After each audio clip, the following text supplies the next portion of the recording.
Hey everyone, welcome to the next episode of Enabling School Leadership. I'm so glad you've joined us today for what I hope will be a helpful and insightful episode. Before we get into today's topic, can I ask that you take a moment to subscribe to this podcast in your favorite podcast app? We are available on Apple Podcasts, Google Podcasts, Spotify, TuneIn, Deezer, and many more. And could I ask that you also leave a review for this podcast on your favorite podcast service? This will help us to become more visible to others and hopefully be of service to more folk finding themselves in a position of leadership in their schools. Now, many of us are familiar with reality TV. It's been a phenomenon now for several years, and many of us perhaps were introduced to reality TV through Survivor many years ago.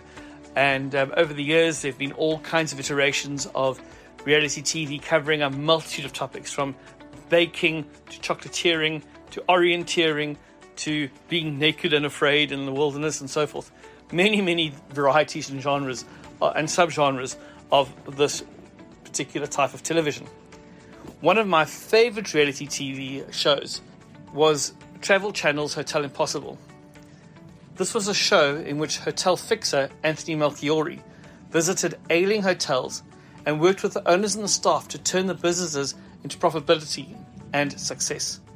Every time I watched the show, I wondered whether some of the schools I had visited over the past number of years, and indeed the school I lead, would benefit from some of the common sense advice and honest appraisal given by Melchiori.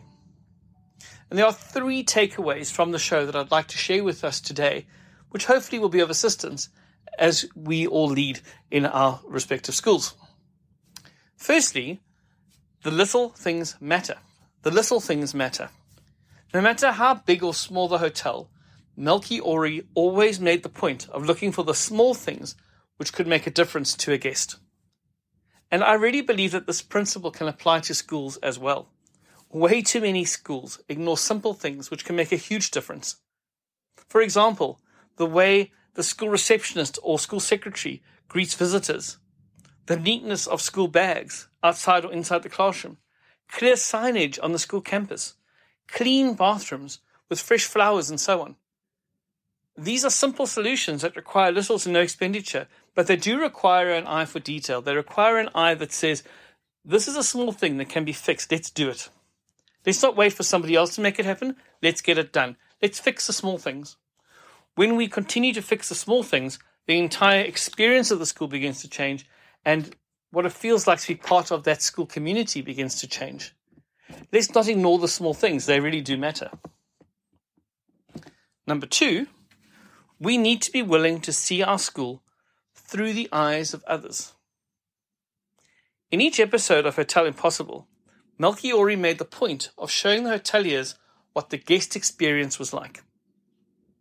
Delays at check-in, poor service in the restaurant, confusing arrangements for key collection and so on, all created a negative experience which translates into poor reviews for the hotel and therefore affected the hotel's bottom line.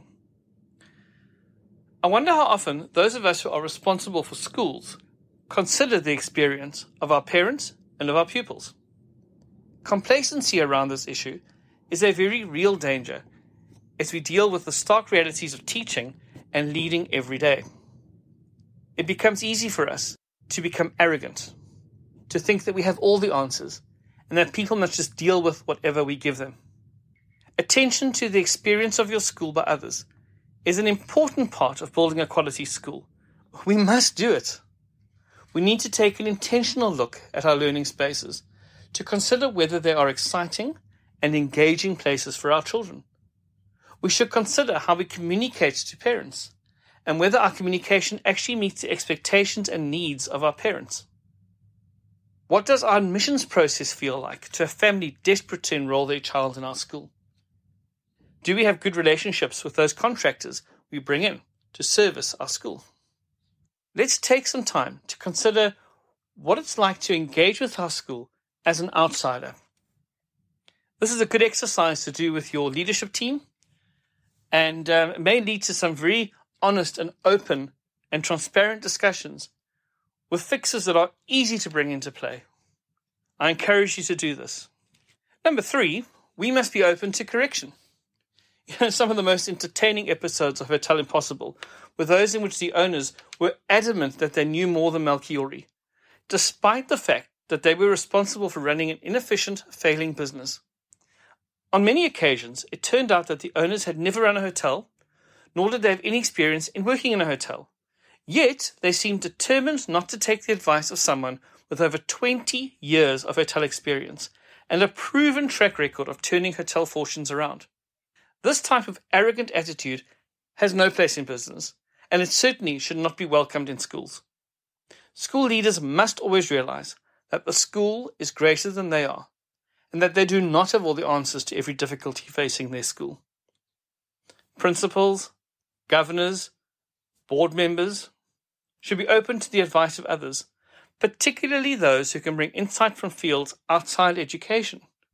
Insights on leadership, financial sustainability, human resource management, property management, and more can be gleaned from professionals outside education, and school leaders would be wise and do well to pay attention to them.